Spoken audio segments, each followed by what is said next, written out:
ta bamanankan kunnafoni kanumɔgɔ mali kɔnɔ ni mali kɔ kan aw salamu alaikum ni aw ka kunnafoni wagati selen min bɛna walawalali k'aw ye farafinna ni diɲɛ fan tɔw kibaruyaw la kabi tarata donya ma jumadal akiri tile 22 hijira 1442 aw ka bi kunnafoni bakubaw filɛ.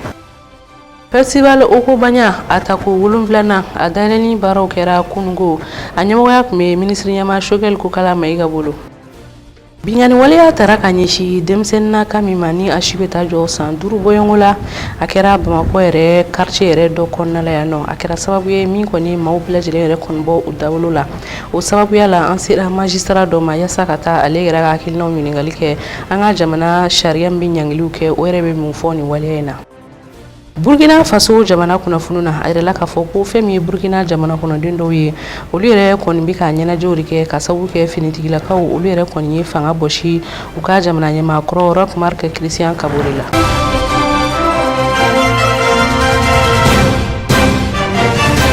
Bisimila kokura aw ka kunnafoni kɛnɛ kan jɛkulu mun sigira yasa bɛn ni keleya o kɔni bɛ se ka sabati cogoya min na n'a bɛ fɔ o ma ko accord d'Alger ni o tigɛnɔbila sɛbɛn ni o yɛrɛ kɔni kɛra o komite ɲɛmɔgɔ Delmi Boudegema ale yɛrɛ kɔni nana u ka jamana ɲɛma Abdelmajid Tebboune ale de nɔ labila an ka jamana yɛrɛ kɔnɔna la o kadara kɔnɔ an ka camancɛ fanga ɲɛma Colonel Assimi Goïta a ye nin ma kofilen yɛrɛ kɔni bisimila u ka kumaɲɔgɔnyaw yɛrɛ kɔni tɛmɛnen kɔfɛ a y'a yira k'a fɔ ko ale yɛrɛ kɔni nana teriya sira de fɛ an ka jamana kɔnɔna la ale ni gɛlɛya bɛ nin jamana kofolen fila ninnu kan fɛɛrɛw bɛ se ka sɔrɔ o la cogoya minnu na a kɛra minisiri ɲɛna fɛnɛ min ka kɔɲɔw ɲɛsin an ka jamana ni jamana wɛrɛ kɔɲɔw ɲɛnabɔli ma. C'est une visite d'amitié qui rentre dans le cadre des concertations normales entre deux pays frères. Ne ka nali ya ni ye kokɔrɔ de i n'a fɔ jamana fila ni u kɔni b'u ni ɲɔgɔn cɛ i n'a fɔ dɔgɔni kɔrɔ ani teriya siraw fɛ fo ka taa fɛ tariku kɔnɔna na fɛn min ye jɛɲɔgɔnya minnu bɛ ani Mali cɛ ne ka fɛn min ye taama a bɛ don o kɔnɔ wa taama min bɛ yen ni a bɛ ka tɛmɛ anw ni Mali ni ɲɔgɔn cɛ fɛn min ye taamaw don minnu bɛ jigisigi kow kɔfɔ minnu bɛ jamana yɛrɛ ka taa jamana fila bɛɛ lajɛlen ka taa ɲɛ kow kɔni kɔfɔ n'a b'a kalama k'a fɔ fɛn min ye an ka jamana minisiri min ka baara ɲɛsin bɛ Algérie ani jamana wɛrɛ ko ɲɛnabɔli ma n'u ye Mamaram ye ale nana ya Bamako waati dɔ la fo ka taa se fana fɛn min ye minisiri Diop ani minisiri caman wɛrɛw bɔ Mali kɔnɔ ya olu fana ye o senfa ka se Algérie kɛrɛnkɛrɛnnenya faaba kɔnɔ n'u ye Alger ye kuma minnu tɛmɛna o sen fɛ ani baara minnu tɛmɛna o kow kɔnɔna na ne ka nali fana bi don hali sisan o de hukumu kɔnɔna na ka wuli ka se Mali kɔnɔ ya kɛrɛnkɛrɛnnenya bi ne ka nali fana na fɛn min ye an ka jamana ɲɛmaa n'u ye Tebboune ye o ye ci don da ci min ko n ka n'o kɔni kɛrɛnkɛrɛnnen k'o fɔ fɛn min ye Mali yɛrɛ camancɛ fanga maa ɲɛma Assimi Goïta a n'a ka maaw bɛɛ lajɛlen kɔni ye o kumaw bɛ boli fɛn minnu de kan nka n kɔni y'a ye k'a fɔ fɛn min ye jamana ɲɛmaa yɛrɛ ye n'o ye Assimi Goïta ye n y'a lamɛn kosɛbɛ ni hakilisigi ani basigi kɔni ye ani ka se k'a ka jateminɛw kɛ jamana yɛrɛ bi cogoya min na bi ani a ye baara minnu kɛ nin waati masina kɔni kɔnɔna na fɛn min ye Mali ani cɛncɛnfuga bɛɛ lajɛlen kɔnɔna na jateminɛw nana ye k'a fɔ olu baaraw kɔni kɛla sababaw kɔni ye ne ka nali fana kun bi don min de kɔnɔ o de ye hali sisan fɛn min ye sigiw na se ka kɛ ani jateminɛw na kɛ cogoya min na fɛn min ye camancɛ fanga maa ɲɛmaa kɛ mɛ ka baara min kɛ cɛncɛnfuga kɔnɔna na hali sisan o baara ninnu olu ka se ka kɛ baara ɲumanw ye ani hali sisan ka dɔ fara o kan o ka se ka kɛ sababaw ye fɛn min ye cɛncɛnfuga bɛɛ lajɛlen kɔni kɔnɔna na cogo min na n'aw bɛ Algérie kɔni dɔn Algérie kɔni ka hakilila ye min ye kɛrɛnkɛrɛnna o de ye lakana min bɛ yen ni o kan ka sigi fɛn min ye Mali kɔnɔ ani cɛncɛnfuga kɔnɔ Algérie olu ka wulikajɔ ye o ye don bɛɛ yaasa o na se ka sabati cogoya min na ani faso Mali a ka dugukolo bɛɛ lajɛlen ka kɛ a ta ye ani Mali ka se ka a ka hakilaw ta a yɛrɛ ye politique sira ta nasira kɔni fɛ anw ka hakilila ye ka se ka olu bɛɛ lajɛlen kɔni sinsin faso Mali bɛ se ka o baaraw kɛ cogoya min na o yɛrɛ ye nka fɛn min ye kabini waati dɔ kɛla farafinna tilebiyanfan jamanaw ye ɲagali dɔ kɔni ta ka sinsin ka jagoya sinsin faso Mali kɔni kan anw kɔni ka hakilila ye min ye o de la anw kɔni nana yaasa anw na se ka kɛ fɛn min ye maaw ye maa minnu bɛ se ka nin tasuma in ka se ka a dafa cogoya min na yaasa fɛn min ye farafinna jamanaw anw minnu ye bɔkolo kelenw ye an bɛ se ka sigi ka kuma sɛbɛsɛbɛ kɔni fɔ cogoya min na ka sigi ka tiɲɛ bɛɛ fɔ ɲɔgɔn ye yaasa gɛlɛya min bɛ yen o gɛlɛyaw bɛ se ka furakɛ cogoya min na hali farafina jɛkulu ye sigi min kɛ n'u ye conseil de sécurité ye fɛn ye an ka hakilila ye min ye nin ko kan an ye gafe bɔ ka se ka o kɔni sɛbɛ hakililaw sɛbɛ a kɔnɔna na o gafe n'i y'a ta k'a lajɛ gafe min don gafe ɲɛnama don wa fɛn ye kuma sababaw de b'a kɔnɔna na o fɛn ye farafina keleyatɔn ni union africaine ye olu kɔni sɔnna a kumaw kɔni ma an ka laɲini tɛ dɔwɛrɛ ye an b'a fɛ ka an sinsin min de kan o de ye fɛn ye kuma ɲɔgɔnya bɛ se ka kɛ cogoya min na ani ka ɲɔgɔn sira bɔ yaasa gɛlɛya min bɛ yen ni o kɔni bɛɛ ka na fɛn ye cɛncɛnfugaw kɔnɔ ani fɛn ye bɛnsɔn kɔnɔya kuma min bɛ yen n'u bɛ se ka kɛ ka na wolo fɛn wɛrɛ la min bɛ se ka kɛ sababu ye ka cɛncɛnfuga jamanaw olu ka nafa ka se ka a bɛɛ lajɛlen kɔni buruja an b'a fɛ ka dan de sigi o bɛɛ lajɛlen la wa an bi baara min na ni a baara ni Algérie masakɛw ni olu kɔni sɔnna a ma a dɔnlen don k'a fɔ an bɛna fɛn ye fɛlɛ kura fana ta fɛlɛ kura minnu bɛ kɛ sababu ye ka fɛn ye o kuma ninnu ka se ka o sɔn ji la hali sisan olu fɛlɛw la an bɛna laɲini minnu de kɛ o de ye fɛn ye ɲagali min bɛ yen n'o sinsinna faso Mali kan o ɲagali olu bɛ se ka ɲɔnkiri cogoya min na tiɲɛ don an b'an ka wulikajɔ daminɛ yɛrɛ la sisan nka an kelen tɛ ani fɛn ye Algérie masakɛ n'u ye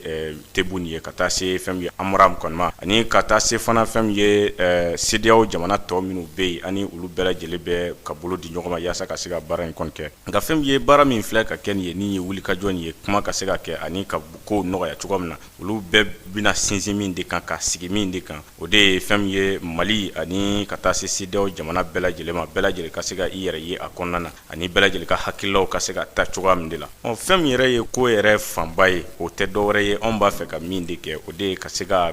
kuma ɲɔgɔnya k'o de bila ɲɛfɛ ani jamana minnu bɛ yen ni anw ye jamanaw ye ni Ala ye anw kɔni sigiyɔrɔw bɛn ɲɔgɔn kɔrɔ an bɛ kɛlɛ maa kelenw ye fɛn ye ka se ka an fana ka nafa siraw ka se ka olu bɛɛ lajɛlen kɔlɔsi nka kɛrɛnkɛrɛnnena anw kɔni tɛ kulonkɛ kɛ min de la o de ye jamana min filɛ bi ni a bɛ gɛlɛya kɔnɔ n'u ye Mali ye a ka yɛrɛma hɔrɔnya o ka to a bolo u bɛ min wele ko unité nationale n'u ye bɛɛ lajɛlen ka kɛ kelen ye ani jamana ka kɛ jamana kelen ye ani jamana ka se ka hakililaw ta fan bɛɛ lajɛlen fɛ politiki sira fɛ a ka kɛ o kɔni sago la anw kɔni ka hakilila belebele a kɔni bɛ sinsin o de kan. I n'a fɔ n kun ye aw ladɔnniya cogoya min na an ka minisiri ɲɛmaa Choguel Kokala Mayiga ale yɛrɛ kɔni ye festival Ogobanya min ni a kɛra place du cinquantenaire la kununko a tako 7nan a ye a dayɛlɛni baaraw kɔni kɛ ni o bɛnna janvier kalo tile 24 san 2022 wulafɛyafan wagati ninnu na thème min b'u bolo ɲinata kɔnɔna na o de ye musow yɛrɛ jɔyɔrɔ ye an ka jamana yɛrɛ kɔnɔ kɛrɛnkɛrɛnnenya a ladalako nasiraw la Amadu Jamile ni Musa Jalo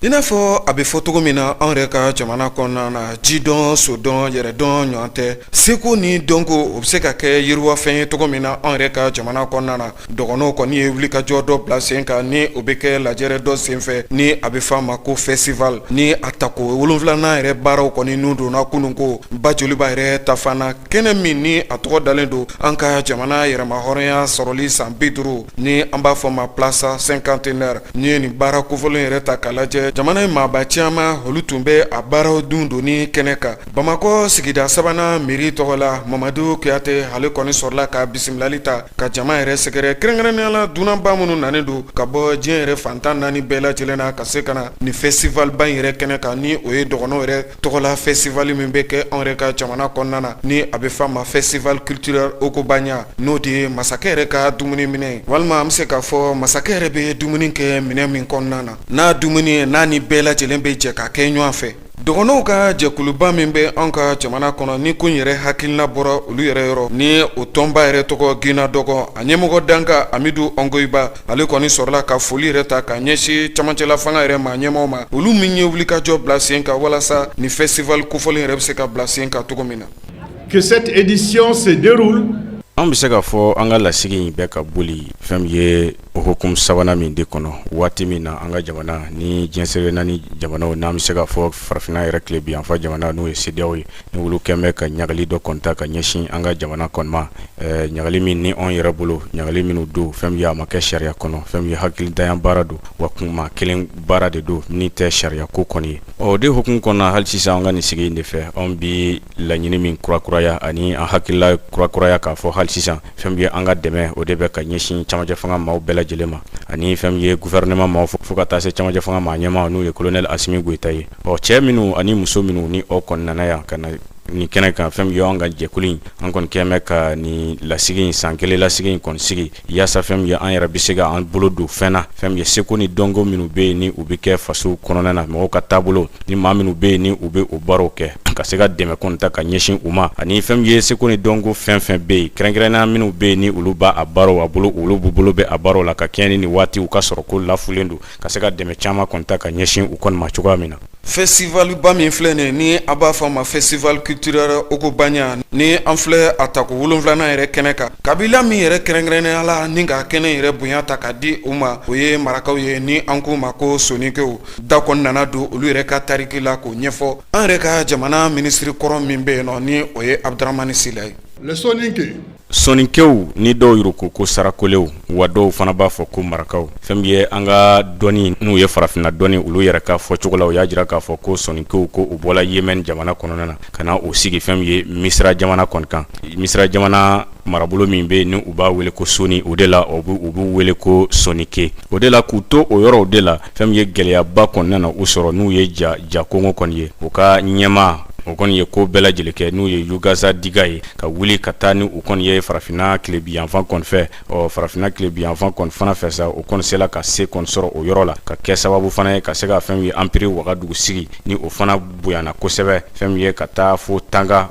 n'u ye Senegal yɛrɛ tilebiyanfan kɔni fɛ ani u tilala ka caya ka taa fo Delta o kɔnɔna na n'u ye Niger ye ka taa sigi o yɔrɔ la o de la fɛn ye ni ye jateminɛ kɛ o ko nu bɛɛ de nana walakanta o ka sɔrɔ ani u ka sigiyɔrɔ nana walakataw bolo o de kɛla sababu kɔni ye ni o nana empire du Mali kana o kɔni sigi ani empire Sonko ye an bɛ se k'a fɔ ko bi ni ye farafinna yɛrɛ kɔni jateminɛ farafinna tilebiyanfan o bɛɛ lajɛlen kɔni kɛmɛ fɛn ye ni maako fɔlɔ n'u ka sigili kɔni kɔnɔna na. Marakaw kɔfɛ an ka jamana kabilaba caman olu ka jɛkulu tun bɛ kɛnɛ ka Iriganda ni o ye kɔrɔbɔrɔw ka tɔnba min bɛ an ka jamana kɔnɔ Tapital Pulaku ni o ye filaw ka jɛkuluba min bɛ an ka jamana kɔnɔ olu bɛɛ lajɛlen foli ta ka Gina dɔgɔ yɛrɛ sɛgɛrɛ u ka nin hakilina ɲuman yɛrɛ tali la an ka jamana marabolo ɲɛma ni o ye Dr Shogel Kokala Mayiga ale kɔni ye nisɔndiyaba sɔrɔ nin sigi yɛrɛ la min ni a bɛ ka ɲɛnamaya an yɛrɛ ka jamana kɔnɔ san o san ni an filɛ a ta ko 7nan yɛrɛ kɛnɛ kan. À l'occasion de la cérémonie d'ouverture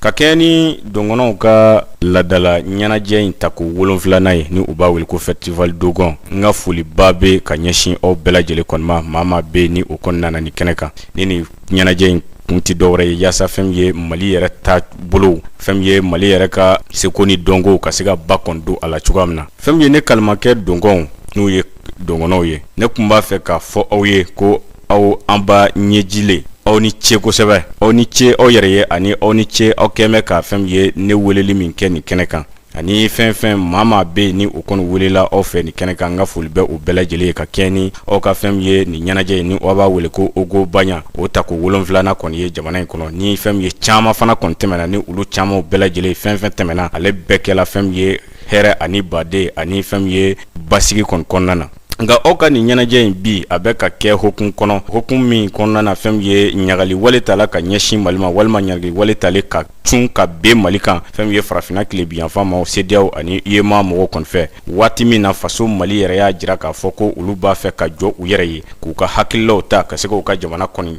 bɔ nɔgɔ la cogoya min na o waati kelen de la fɛn ye nin ɲagaliw kɔnɔna na ka na cogo faso Mali kɔni kɔnɔna na ka kɛ ni aw ka fɛn ye nin ɲɛnajɛ ta ko 7nan ye ni a kɔni bɛ kɛ san o san ni fɛn ye a bɛ farafinna yɛrɛ seko ni dɔnko ani an ka taabolo ka se ka olu fusamancɛw k'o jira diɲɛ bɛɛ lajɛlen kɔnɔna ani aw bɛ jamana yɛrɛ taabolo bɛɛ lajɛlen ka se ka olu yɛrɛ ka fusamanciya jira nka k'aw sinsin fɛn ye dɔngɔnɔw ta kɔni kan o de la fɛn ye foli kan ka ɲɛsin aw ma kosɛbɛ ka ɲɛsin fɛn ye nin baara in kɔni ma ka sababuya kɛ aw ka nin baara in tɛ dɔwɛrɛ ye faso ye jumɛn ye an bɛ se ka fɔ an ka buguna sɛbɛn yɛrɛ an yɛrɛ ye jɔn de ye anw bɛ taa sira jumɛn de fɔ an bɔla min o siraw de fɛ ni ɲɛnajɛ ninnu de fɛ fɛn ye o bɛɛ lajɛlen bi dɔn nin ɲɛnajɛ nin kelen fana fɛ aw ka kumaw kɔnɔ fɛn ye ka se ka sigi ka fɔ ka se ka o kɔni ka ba don o la jamana kɔnɔ ani ka se ka jamanaden bɛɛ lajɛlen kɔni don da kelen fɛ ka bɔ da kelen fɛ bɛɛ lajɛlen ka kɛ kelen ye olu de ye fɛn ye aw ka kuma lakikaw kɔni ye an b'a fɔ o la kosɛbɛ. Nin baara kofɔlen min filɛ nin a bɛna to senna ba joliba yɛrɛ ta fana ni an ko a kɛnɛma place cinquantenaire tile 7 bɔɲɔgɔnko dɔgɔnɔw yɛrɛ ka seko n'u ka dɔnko ka taa se adamadenya yɛrɛ bɛ se ka kala ɲɔgɔn na cogo min na wulikajɔw bɛɛ lajɛlen ka bila sen kan min bɛ se ka to malidenw yɛrɛ na kɛ kelen u bɛɛ lajɛlen bɛ ka kɛ ni festival kofɔli yɛrɛ kɛnɛ kan ni an ko a ma Ogobaɲa. Halisa festival Ogobaɲa a tako 7 ale kɛnɛ kan ministre Ango Doli Gindo ni ale yɛrɛ kɔni ministre min ka kɔɲɔ ɲɛsinnen don ladala ko ma an ka jamana yɛrɛ kɔnɔna la ale tun bɛ nin kɛnɛ kofɔlen kan fo ka taa se an ka jamana yɛrɛ a maaba caman ma u bɛɛ lajɛlen u hakilinaw yɛrɛ kɔni di Amadu Ɲamile ale ka kuma galamani na ni Musa Jalo ka jaw ye an ka jɛga u ka seerew la. 7 n'i y'a jateminɛ Tamasere la an fɛ Mali la yan kɔrɔba de b'a la tako 7 surtout chiffre 7 kɔrɔba de b'a la mais o tɛmɛnen kɔ ni initiative sugu c'est-à-dire k'a daminɛ o man gɛlɛn mais k'a minɛ bolo la k'a lase o man nɔgɔn alors Ginna Dogon o sera ka nin kɛ depuis a y'a daminɛ alors ni fɛn ma fara kan foyi ma bɔ a la n ka tila fɛn yɛrɛ farala kan parce que san o san alors dɔ bɛ fara festival Ogobaɲa ka yanga kan san o san a tako o tako alors dɔ de bɛna fara a jama kan a tako o tako dɔ de bɛna fara hakilinaw kan i m'a ye salon festival in a sigira hakilina dɔ kan baara kɛra o kan mais ɲina aw y'a ye hakilina wɛrɛ donu la hakilina min n'a nafa ka bon kosɛbɛ malidenw ma ni a nafa ka bon kosɛbɛ Mali yɛrɛ seko ni dɔnko ma ani Mali yɛrɛ laada ma. Communauté Dogon Ginna Dogon olu de ye bonya di an marakaw ka ɲina soninkɛw kan ka parrainage nin di an ma o kɛra fɛn ye mun y'an wasa kosɛbɛ an y'a dɔn o senfɛ ko balimaya bɛ yen an y'a dɔn ko tin kelen de bɛ an bɛɛ ni ɲɔgɔn cɛ Mali siya o siya ethnie yɛrɛ le mot ethnie a fɔli yɛrɛ a bɛ ne degun parce que en vérité ethnie t'an bara mun b'an bara o ye communauté culturelle de linguistique parce que an bɛɛ de bɛ bɔ susi kelen na donc bi olu ka kɛ sababu ye siɲɛ 7 na yan nɔ ka Mali den bɛɛ fara ɲɔgɔn kan kɛnɛ kelen kan surtout ni wagati in na o ye kunna woloba de ye dɔngɔnɔw ye mun labɛn tuguni a siɲɛ 7 na donc nin kɛnɛ in kan nɔ Mali den bɛɛ bɛ yan an bɛ yan tile 7 in kɔnɔna la ka ɲɔgɔn dɔn an bɛ yan tile 7 kɔnɔna na k'an bolo di ɲɔgɔn ma ka ɲɔgɔn dɔn ka taa an yɛrɛ ka mun y'an kɛ mɔgɔ ye n'o y'an ka dɔnko n'an ka seko ye ka ɲɔgɔn dɔn o siraw kan ka dɔn fana o dɔnko n'o seko ninnu n'i y'o ta k'u sanga ɲɔgɔn ma i b'a sɔrɔ a bɛɛ de fana ye kelen o fana bɛ an ka keleya yira maliden bɛɛ ye kelen maliden bɛɛ bɔra fɛn kelen de la fa kelen na ba kelen na donc o diyaɲa o mun bonya mun fana dira ma dan foyi t'o la an kɔni b'u fo dan tɛ foli mun na quoi. Bon festival ye culture ko de do an ka seni dɔnko ko de do an ka jɛnga an ka segini dɔnko ni ko ni sabati quoi parce que n'an bɛnna seni dɔnko ko kan Mali bɛ taa ɲɛ ani jamana bɛ taa ɲɛ cogo min quoi. Festival ko in an ka culture ko in culture b'a yira la maliyɛnw bɛɛ ke an bɛ fa kelen ba kelen ko min bɛ se ka mɔgɔw yira ko an ye fa kelen ba kelen o ye culture le Iriganda Ginna Dogon Tapital Fulako mɔgɔw de ye an tilan o n'o tɛ n'i ye culture filɛ an bɛɛ mɔgɔ kelen don donc an kan ka kan kelen fɔ ɲɔgɔn ye donc culture ne bɛ na san o san n bɛ bɛɛ de ye la maliyɛn bɛɛ bɛ sɔrɔ culture la donc an kan ka culture valoriser donc bɛɛ donc ne bɛ weleweleli min dan bɛɛ ka base a ka culture ye ka kan kelen fɔ a kan quoi. Kunnafoniya lankolon di walima kunnafoniya minnu tɛ tiɲɛ olu yɛrɛ kɔni dili diɲɛ yɛrɛ kɔnɔna la kɛrɛnkɛrɛnna bɔlɔlɔ siraw fɛ a yɛrɛ la k'a fɔ a kɔni bɛ ka kɛ tiɲɛni bari kɛrɛnkɛrɛnna hali anw ka jamana yɛrɛ kɔnɔna la o kadara de kɔnɔna la jɛkulu min bɛ yen nɔ ni olu yɛrɛ ka koɲɛw ɲɛsinnen don kunnafoni diw ma bɔlɔlɔ siraw fɛ n'a bɛ fɔ o ma ko appel Mali ni o ye ka jɛkulu yɛrɛ tɔgɔ ye olu ye conférence de presse dɔ sigi sen kan yaasa u bɛ se ka hakilina falen kɛ nin waleya in yɛrɛ kan cogoya mun na association in yɛrɛ ɲɛmɔgɔ ale y'a yira k'a fɔ ko ni kunnafoniya kolonji ninnu k'a bɛ se ka kɛ sababu ye ka na ni gɛlɛya camanba de ye jamana kɔnɔna la i n'a fɔ anw ka jamana yɛrɛ a bɛ bolo minnu kan nin wagati la mais Muna Kulibali ale bɛna ɲɛfɔli k'o la.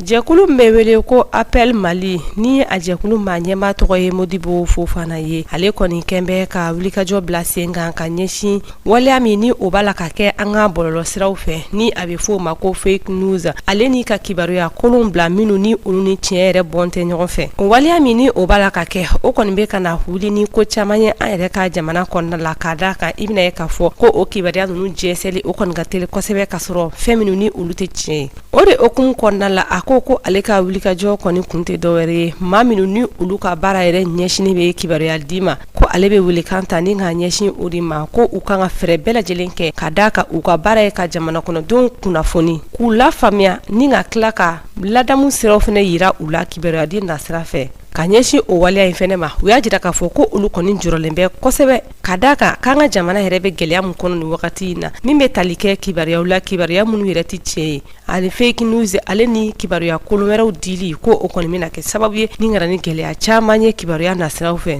o la ko kunnafonidilaw minnu ni olu y'a kalan kɛ k'a dɔn ni k'a dɔn na kari ko olu ka n'a sigi cogoya si la ko ka d'a kan ko nin ye olu de ka baara ye ka se ka kibaruya kolon minnu ni olu bɛ bila bɔlɔlɔ nasiraw fɛ ka se ka o kibaruya kolon ninnu kɛlɛ ka bɔ yen nɔ ni kunnafonidi in sen fɛ conférencier a ko fake news ni kibaruya kolon lasew ko o nana kɛ sababuya ye ka kibaruya ɲumanw ko olu kɔni latunu kosɛbɛ maaw la wa ko a dɔw yɛrɛ fɛnɛ bɛ yen nɔ minnu ni olu bɛ kunnafonidila maa caman bila fili la ka d'a kan ko dɔw kɔni bɛ kibaruya dɔw ye bɔlɔlɔsiraw fɛ kɛrɛnkɛrɛnnenya la minnu ni olu bɛ labɛn kɔkan kunnafonidila dɔw fɛ a dɔw kɔni b'a ta ni ka baara kɛ n'a ye ka bila u ka pajiw sanfɛla la ko o kɔni fɛnɛ bɛ se ka kɛ sababu ye ni maaw dan bɛ o kibaruyalasela minnu na ka na ni gɛlɛya caman ye baara yɛrɛ kɔnɔna la ko ni ye Mali jamana yɛrɛ jateminɛ bi ka lajɛ k'i bɛna ye k'a fɔ ko Mali yɛrɛ menacelen don kosɛbɛ ka d'a kan ko gɛlɛya bɛ fantan ani naani bɛɛ lajɛlen fɛ fo ka taa a se diɲɛ seleki naani CEDEAO ale ni UEMOA olu kɛn bɛ ka ɲangini waleya min ta ni ka ɲɛsin an ka jamana ma o la appel Mali maa ɲɛma ni o ye maa ɲɛma a président Modibo Fofana a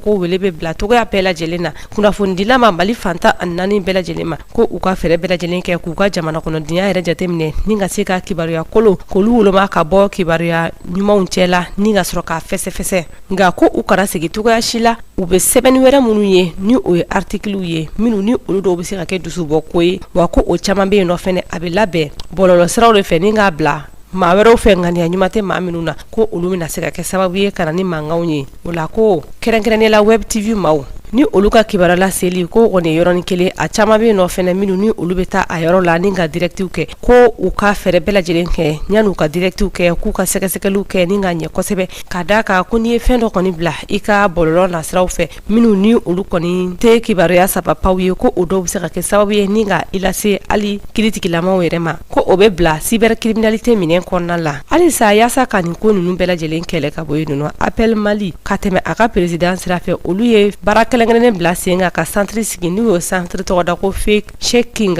o tɛ dɔwɛrɛ ye ka se ka kibaruya sɛgɛsɛgɛ k'a dɔn k'a fɔ n'o y'a sɔrɔ kibaruya ye yɛrɛ yɛrɛ walima n'o y'a sɔrɔ piège t'a jukɔrɔ yaasa ka se ka kunnafonidilaw dɛmɛ u ka baaraw la o la ko o baara ko u kɛn bɛ ka o ko kɔni kalifa maa minnu b'a fɛ ka tɛmɛ o sira fɛ maa dɔw bɛ wele ko David Damele ale ni Lasini Ɲangali fo ka taa se Salifu Jara ma ko tɛmɛ bɛ se ka kɛ olu ka sira fɛ yaasa ka maaw kula kunnafoni nin ko kofɔlen na Lasini Ɲangali ka ɲɛfɔliw kɔnɔna la ale ko an bɛ wagati min na fɔ bi nin bɔlɔlɔ kelen na ko kunnafonidila ni o ye journaliste ye k'an bɛ wagati min na bi ko teliya tɛ ka kunnafoni di joona joona ko nka ko kunnafonidi latiga ye min ye i ka ɲɛɲinini kɛ k'a sɛgɛsɛgɛ ni k'a dɔn k'a fɔ ko nin ye kibaruya yɛrɛ yɛrɛ ka sɔrɔ k'a bila bɔlɔlɔ sira fɛ waleya jugu min n'a taara ka ɲɛsin denmisɛnnin ka san 5 dɔ ma Bamakɔ yɛrɛ kɔnɔna la ni o de ka binkani wale yɛrɛ kɔni ta ka ɲɛsin a ma a yɛrɛ la k'a fɔ nin waleya in kɔni a ye bɛɛ lajɛlen yɛrɛ kɔni bɔ i cogoyaw la ka sabu kɛ nin waleya jugu ye min a yɛrɛ kɔni kan ka kɛlɛ nin waleya in bɛɛ lajɛlen a kɔni kɛra karidon n'o bɛna janvier kalo tile 23 ma yirimajɔkaw yɛrɛ fɛ yen nɔ o kadara kelen de kɔnɔna la an kɔni an gɛrɛ kiiritigilama dɔ la ni ale ye Musa Idrissa Gueye magistrat do yasa a bɛ se ka ɲɛfɔli kɛ an ka jamana yɛrɛ sariya mun bɛ yen nɔ ni u bɛ ɲangiliw kɛ olu yɛrɛ ye mun fɔ ni waleya jugu ni a ɲɔgɔnna ninnu na yasa an bɛ se ka faamuyali sɔrɔ o bɛɛ lajɛlen na an ka jɛ ka a ka kumakanw lamɛn. Binkani waleya cɛjugu min taara ka ɲɛsin denmisɛnnin ka san 5 dɔ ma a kɛra waleya min ye bɛɛ lajɛlen kan i kamana ka maa bɛɛ lajɛlen yɛrɛ kɔni bɔ a dagolo kan. O sababuya de la an sera an ka kiiri tigilama dɔ ma ka ale yɛrɛ kɔni ɲininka an ka jamana yɛrɛ a sariyasenw u bɛ mun fɔ ni binkani wale n'a ɲɔgɔnna ninnu na. A y'a yira k'a fɔ binkaniw suguya ka ca nka a dɔw la belebele ye ka binkani wale ta ka ɲɛsin denmisɛnnin fitininw ma. Binkani wale ka ca an bɛ min kɔnɔ bi o binkani wale ka se ka bin i da adamaden ɲɔgɔn kan ni kɔdi yɛrɛ b'a défini k'a fɔ ka mɔgɔ jagoya ka bagabaga ka fɛn dɔ ta ka sɛgɛrɛ ka taa bin a kan ka cɛnimusoya tɛmɛ o cɛ a k'a kɛ to kuma n'a fɔcogo don n'i nana ka n'u lajɛ fo ka taa to se denmisɛnnin fana ma an ka sariya sen dɔ bɛ yen nɔ n'o ye 226 n'o b'an ka kɔdi kɔnɔ o b'o kɔn kosɛbɛ parce que a b'a kɔn ni gɛlɛya ye parce que gɛlɛya don. Maa minnu bɛ nin waleya jugu ninnu kɛ olu ka ɲangiliw bɛ se ka bonya kosɛbɛ a dɔw bɛ se ka taa fo si kaso la. Denmisɛnnin fitinin k'a ta san 1 ka taa bila fo san 15 ko ni ser'o ma k'i ni si kaso de ka kan k'a daminɛ san 5 san 20 fo ka taa si kaso. Si kaso ye min n'i donna kaso la i tɛ bɔ o y'a sanction fɔlɔ ye ka tila k'a sigi tuguni o dugu i tɛ sigi o kɔnɔ san 5 i bɛ gɛn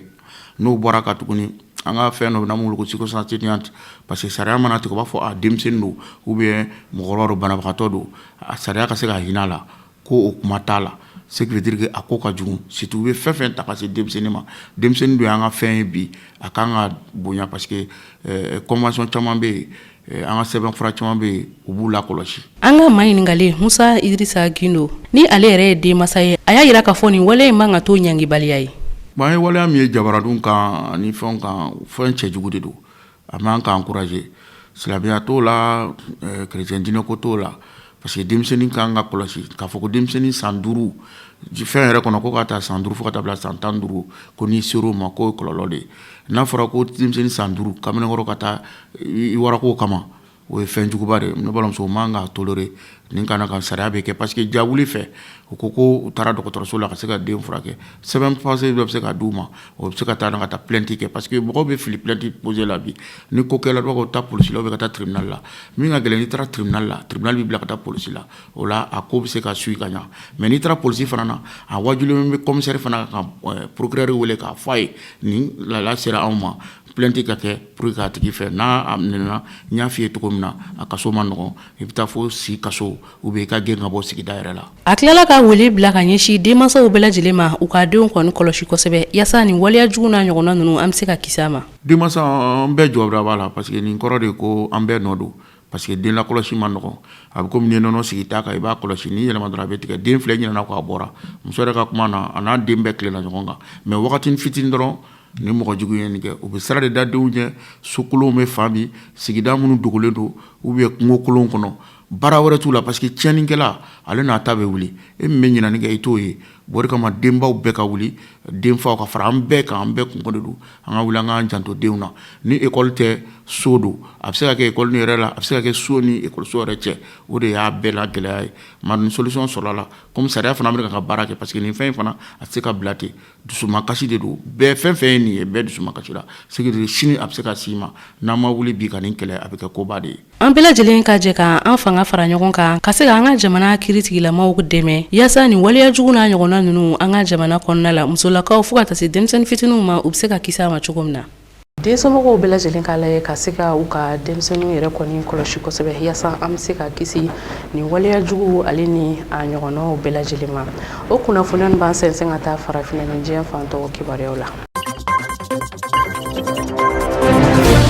Burkina jamana kunnafoniyaw la Tɛnɛsu ka jamana ɲɛma n'o ye Europe marque Christian Kabore ale kɔni bɔra a jɔyɔrɔ la a ka fanga kɔni dafirila maa min fɛ a bɛ fɔ o de ma ko lieutenant colonel Paul Henri Sadogo Damiba definitigilaka ninnu u kɛlen ka fanga kɔni ta Burkina jamana kɔnɔna na u ye gouvernement kɔni ci ka constitution ci ka tila ka assemblée nationale fana ci o wagati kelen na Burkina jamanadenw u bɔra k'u ka nisɔndiya jira kosɛbɛ jamana fantan a 4 bɛɛ lajɛlen na maa dɔ b'u la olu kɔni bɛla ka yaala ka Burkina hymne national kɔni da maa dɔ b'u la k'olu kɔni bɔra kaso de kɔnɔ ko sabula k'olu kun bala ka sa dɔndɔni ko ni militaire ninnu kɔni nana olu sauver de maa dɔ b'u la olu fana bala k'a fɔ ko ni olu ni ku yɛrɛ de lafiyalen sabula fanga mun kun bɛ olu kunna a fanga kun tɛ se ka Burkina mara wa kun kɛmɛ ka Burkina denmisɛnninlaka cɛ ani muso k'u bɛɛ lajɛlen kɔni ta k'u bila otage la dɔ fana b'a la k'olu bɛna finitigilakaw kɔni dɛmɛ kosɛbɛ u seko n'u damayira la ko wa ko mun ye jɛkulu langolo ye i n'a fɔ CEDEAO n'a ɲɔgɔnnaw k'u tɛna jɛni o si ye bilen Burkina jamana k'a sen don a la nin ma kɔfɔlen ninnu nɛgɛ kaɲi 21 waati o y'a sɔrɔ bɛɛ lajɛlen kɔni taara u ka so kɔnɔ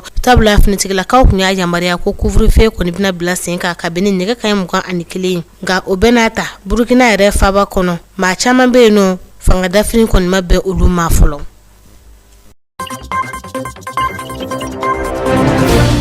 Dolonci bambe sena Cameroun dugukolo kan n'a bɛ fɔ a ma CAN 2022 kunungu mun ye Cameroun ni ale ni Comore olu jamana fila kun kan ka ɲɔgɔn sɔrɔ stade Olembe la n'o bɛ Yaoundé yɛrɛ kɔnɔna na stade kurakura kɔni don nka jama kɔni taara bonya yen kosɛbɛ o kɛra sababu ye an bɛ donni min na kɛnɛya tigilamɔgɔw y'a jira k'a fɔ maa 8 ka taa maa 6 bɔɲɔgɔnko la olu kɔni bonnena u ni na o mɔgɔ ninnu na denmisɛnninlaka kelen b'a la mun si yɛrɛ bɛ taa san 6 la jama caya kojugu ni stade kofɔlen da la maa dɔw ka fɔ la polisilakaw olu yɛrɛ kɔni t'a dɔn u kun bɛ mun kɛ bilen o fana ye giriw kɔni dayɛlɛ mɔgɔw ka se ka tɛmɛ giri dayɛlɛ de kɛra masinba kɔni sabula maaw tora k'u cun fɛn fɛn ka yɛlɛ ɲɔgɔn kan maa caman kɔni bɛ olu fana banana kosɛbɛ k'a fɔ maaw y'a jigiya k'a fɔ sɛgɛsɛgɛli dɔ kɔni bɛna boloda k'a ɲini k'a dɔn kun jumɛn de kɛra maa ninnu sakun ye k'a fɔ maaw ka maa ɲɛma ale fana taamana ka taa ni hôpital kɔfɔlen na n'a bɛ f'a ma hôpital Messassi ka taa ɲɛda banabaatɔ kɔni kan.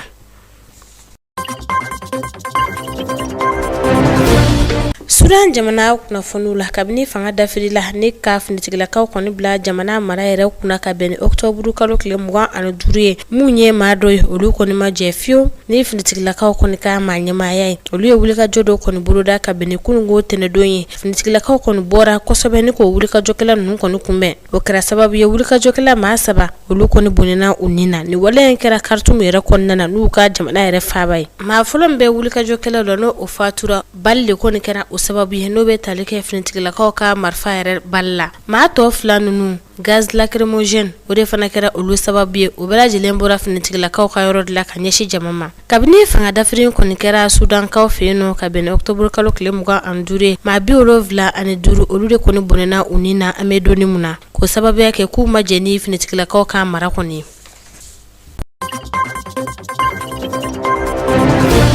George Floyd ni ale fatura ko sababuya kɛ polisiw yɛrɛ ka baara cɛjugu dɔ ye mun kɛra lamarikɛn dugukolo yɛrɛ sanfɛ ni don masina na polisilakaw kɔni George kɔni minɛ ni k'a da duguma polisilaka kelen ale y'a sen da a kan yanfan kan George Floyd ni ale farafin ye a kɔni y'a fɔ siɲɛ 25 bɔɲɔngo ko ale bala ka dɛsɛ fiɲɛ kɔni na nka polisilaka in n'o ye Derek Chauvin a kɔni m'a lamɛn o tor'o la fo George Floyd kɔni bɔra ale k'a kiiri tigɛra ka bɛn juin kalo tɛmɛnen san 2021 a ɲagina san 22 kaso la polisilaka saba mun fana tun bɛ ale nɔfɛ ni don masina na n'olu kumala ka jama ma jɛnya ka bɔ George Floyd la olu ka kiiri kɔni daminɛna ka bɛn ni kunungo tɛnɛdon ye lamɛrikɛn jamana kan u bala ka ɲagi mun na o de ye k'u ma George Floyd u ma ka hakɛ kɔni di a ma wa u ma dɛmɛ don a ma waati min na ani kɔni bɛra ka bɔ u baarakɛ ɲɔgɔn kɔni fɛ sabula u ka jamana sariyaw yɛrɛ b'a ɲini finitigilakaw fɛ u ka maaw lakana maa mun bɛ n'u ɲɛ b'a la degunna kɛnɛma walima maa minnu yɛrɛ bɛ hali n'u bɛ kaso la n'u bɛ degunna o k'u lakana nka n'o maa kelen tilala ka taa kɛ mɔgɔw nimbo b'a ye kɛnɛma k'o tɛ bɛn olu ka sariyaw kɔnɔna na Procureur ka laseliw la ni policier kofɔlen ninnu ɲinana u ka kalan n'u ka dɔnniyaw bɛɛ lajɛlen kɔ n'o tɛ u kun tɛ se fiyewu George Floyd ani ka bɔ ni cogoya in na.